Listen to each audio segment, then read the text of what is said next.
நாட்டின் முதலாவது நதிகள் இணைப்பு திட்டமான கென் பெட்வா நதிகளை இணைக்கும் திட்டத்துக்கு அடிக்கல்.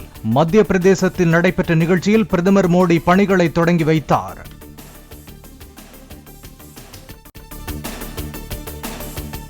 தென்மேற்கு மற்றும் அதனை ஒட்டிய மத்திய மேற்கு வங்கக்கடல் பகுதியில் நகர்வின்றி நிலை கொண்டுள்ள ஆழ்ந்த காற்றழுத்த தாழ்வு பகுதி அடுத்த 24 மணி நேரத்தில் மேற்கு தென்மேற்கு திசையில் நகர்ந்து காற்றழுத்த தாழ்வு பகுதியாக வலுக்குறைய வாய்ப்பு.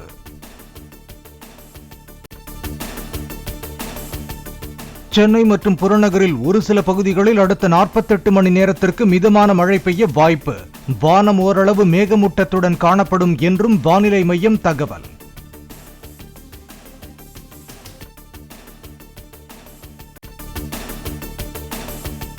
சென்னையில் அண்ணா பல்கலைக்கழக வளாகத்தில் மாணவி பாலியல் வன்கொடுமை என புகார். ஆண் நண்பருடன் பேசிக் கொண்டிருந்தவரை தாக்கி ஆடைகளை களைந்து வீடியோ எடுத்ததாகவும் பரபரப்பு குற்றச்சாட்டு.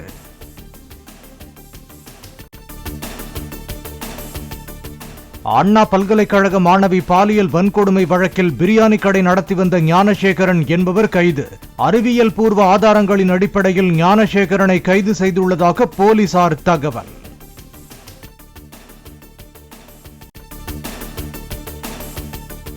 மாணவர்களின் பாதுகாப்புக்காக அண்ணா பல்கலைக்கழக நிர்வாகத்துடன் இணைந்து செயல்பட சென்னை காவல்துறை முடிவு.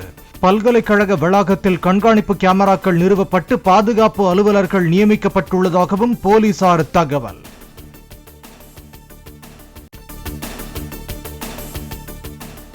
அண்ணா பல்கலைக்கழக மாணவி பாலியல் புகாரின் மீது உடனடி நடவடிக்கை எடுக்கப்படுவதாக பதிவாளர் அறிவிப்பு. அனைத்து மாணவர்களின் பாதுகாப்புக்கே எப்போதுமே முன்னுரிமை கொடுக்கப்படுவதாகவும் விளக்கம்.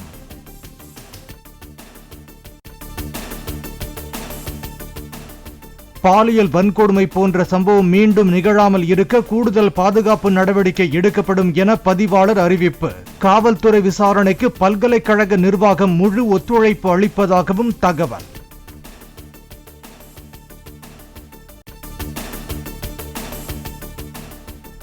ஞானசேகரன் அணிந்திருந்த ஆடையை வைத்து அத்துமீறியது அவர்தான் என்பதை அடையாளம் காட்டிய மாணவியிடம் வீடியோ கால் மூலமாக குற்றவாளி ஞானசேகரனை காட்டி உறுதி செய்த காவல்துறை.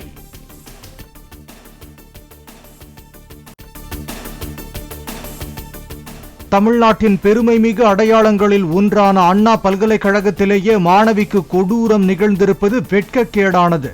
டெல்லி நிர்பயா சம்பவம் போன்ற ஒரு சம்பவம் சென்னையில் நடப்பது சட்டம் ஒழுங்கை ஸ்டாலின் பின்னோக்கி தள்ளியதை காட்டுவதாக இபிஎஸ் கடும் கண்டனம்.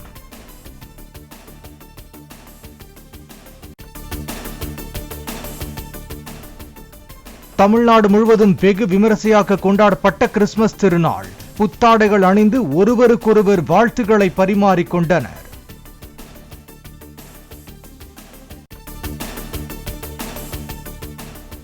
மக்கள் தொகை கணக்கெடுப்பை நடத்த வேண்டும் என மோடி அரசை கேட்க அன்புமணிக்கு தைரியம் இருக்கிறதா என அமைச்சர் சிவசங்கர் கேள்வி. பாமகவில் மூத்தவர்களை எல்லாம் தள்ளிவிட்டு அன்புமணி ஏன் தலைவரானார் என்றும் வினா.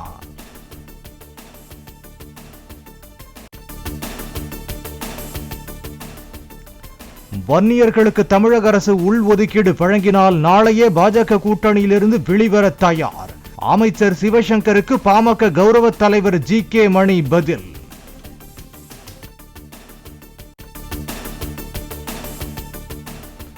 அண்ணா பல்கலைக்கழக பாலியல் வன்கொடுமை விவகாரத்தில் அரசு உரிய நடவடிக்கை எடுக்கும் என்று நம்புவதாக சீமான் பேட்டி. கடும் தண்டனை வழங்கினால்தான் இதுபோன்ற குற்றங்கள் தொடராமல் தடுக்க முடியும் என்றும் கருத்து.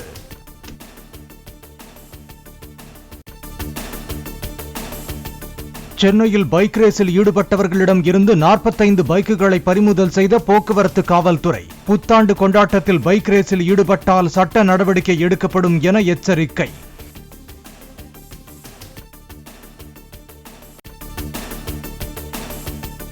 டெல்லி, சென்னை, மும்பை உட்பட நாடு முழுவதும் பல்வேறு இடங்களில் இயேசு கிறிஸ்துவின் பிறப்பை கொண்டாடிய கிறிஸ்தவர்கள் இரவு முதல் குடும்பத்துடன் இறைப்பாடல்களை பாடி உற்சாகம்.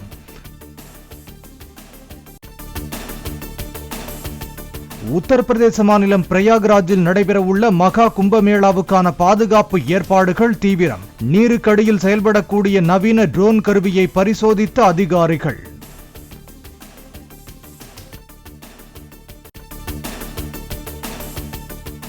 புஷ்பா 2 சினிமா பார்க்க சென்றபோது நெரிசலில் சிக்கி உயிரிழந்த பெண்ணின் குடும்பத்திற்கு நடிகர் அல்லு அர்ஜுன் சார்பில் 1 கோடி ரூபாய் நிதி உதவி. இயக்குனர் சுகுமார் சார்பில் 50 லட்சம் ரூபாய் நிதி உதவி அறிவிப்பு.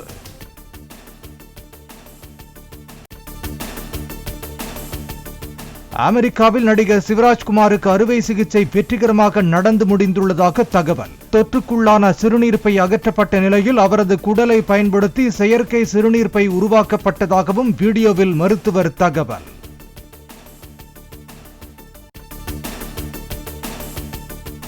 சபரிமலையில் நாளை நடைபெறுகிறது மண்டல பூஜை. சன்னிதானம் வந்தடைந்தது ஐயப்பனுக்கு அணிவிக்கும் தங்க அங்கி. உலகம் முழுவதும் கிறிஸ்துமஸ் பண்டிகை கோலாகலமாக கொண்டாட்டம். தேவாலயங்களில் நடைபெற்ற சிறப்பு திருப்பலியில் பங்கேற்று பிரார்த்தனை. கஜகஸ்தானில் பயணிகள் விமானம் விபத்தில் சிக்கியதில் 40 பேர் உயிரிழப்பு என தகவல். அவசரமாக தரை இறங்க முயன்ற போது விமானம் விபத்தில் சிக்கியது. அசர்பைஜானின் பாக்கு என்ற இடத்திலிருந்து டிரோஸ்னி நகருக்கு புறப்பட்ட விமானம் விபத்தில் சிக்கியது குறித்து விசாரணை. விமான விபத்தில் காயமடைந்த 27 பேருக்கு மருத்துவமனைகளில் தீவிர சிகிச்சை.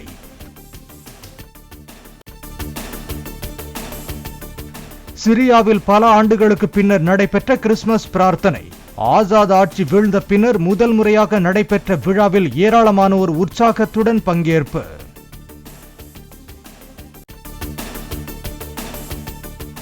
பாகிஸ்தானின் வான் தாக்குதலில் ஆப்கானிஸ்தானின் பெண்கள், குழந்தைகள் உட்பட 46 பேர் கொல்லப்பட்டதாக தகவல். கோழைத்தனமான தாக்குதலுக்கு உரிய பதிலடி கொடுப்போம் என தாலிபான் அரசு எச்சரிக்கை. உலகம் முழுவதும் வறுமையால் உணவின்றி தவிப்போரின் எண்ணிக்கை அதிகரித்துள்ளதாக ஐநா சபை கவலை. பெரும் பொருளாதார நாடுகள் நிதி உதவியை குறைத்துக் கொண்டுள்ளதால் வரும் ஆண்டில் பட்டினி அதிகரிக்கும் என தகவல். ஹவுதி கிளர்ச்சியாளர்கள் வீசிய ஏவுகணைகளை இடைமறித்து அழித்த இஸ்ரேல். டெல் அவிவ் நகரில் சைரனை ஒலித்து மக்களை எச்சரித்த ராணுவம்.